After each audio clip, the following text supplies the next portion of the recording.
किसी बंदे को इतना तंग ना करना कि वो इतनी तकलीफ में आए कि वो खुद तो कुछ नहीं कर सकता, माड़ा है, लेकिन फिर वो रात को अपने रब की बारगाह में बैठ के कहे कि तू हाकिम व आदिल है मगर तेरे जहाँ में है तल्ख बहुत बंदा है मजदूर के औकात। फिर ऐसा ना हो गरीब है, माड़ा है, खुद तो कुछ नहीं कर सका, फिर अल्लाह की बारगाह में तेरी शिकायत करे। ऐसा ना करना।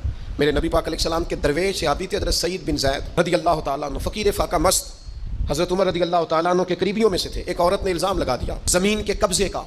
मैं कैसे आपसे कहूँ कि जब लोग किसी ऐसे शख्स पर जिसने ज़िंदगी सारी दयानतदारी से गुजारी हो, लोग इल्ज़ाम लगाते हैं ना, तो ये भी नहीं सोचते हम बात किसके बारे में कर रहे हैं। खुली हुई ज़ुबान होती है, जो मर्जी कह देते हैं। अल्लाह वाले बद्दुआ देते नहीं, लेकिन जब कोई तकलीफ इतनी दे, कलेजा फट जाए, फिर बंदा क्या करे। सही हदीस में मौजूद है, दोनों हाथ अल्लाह के हुजूर उठा के अर्ज़ करने लगे, मालिक अगर ये औरत झूठी है ना तो फिर इसे अंधा कर दे और इसकी कब्र इसके घर में बना दे। अब फरमाते हैं कि हज़रत सईद इब्न ज़ैद का तो विसाल हो गया, ज़माना गुजर गया, लेकिन हमने फिर उस बीबी को अंधा होते देखा है। फिर उसके घर में कुआं था, हमने उसे अपने ही घर के कुएं में गिर के मरते हुए भी देखा है। जब आप झूठ बोलते हैं अपने नफ्स की तस्कीन के लिए, जब आप ज्यादती करते हैं सिर्फ अपनी अना के लिए, तो फिर बादों का दुआएं ज़रर निकलती है मुंह से।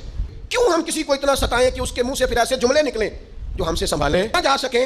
हज़रत साद बिन नबी वकास, बुखारी मुस्लिम दोनों में हदीस, हज़रत उमर ने उन्हें कूफे का हाकिम बनाया था। लोग हसद की वजह से नेक लोगों पर तनकीद करते हैं, अपने ज़ाती हसद की वजह से अल्लाह के बंदों को सताते हैं। और आप फरमाता है जिसने मेरे वली से दुश्मनी की मेरा ऐलान जंग है।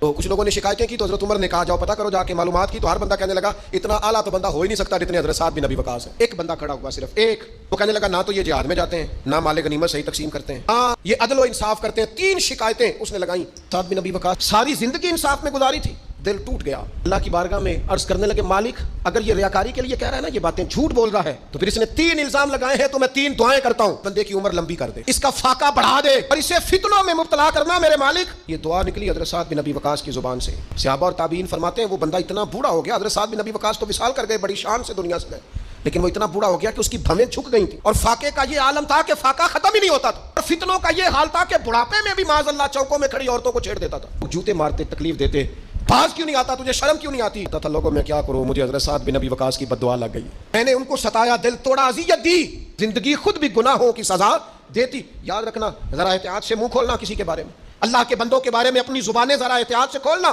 किसी गरीब के बारे में जुमले सोच कर बोलना, किसी कमजोर का मजाक उड़ाना, तो माज़अल्लाह जरा होश करना, अल्लाह से डर के बात करना, इसलिए कि बड़ी जल्दी इंसाफ का वक्त आने वाला।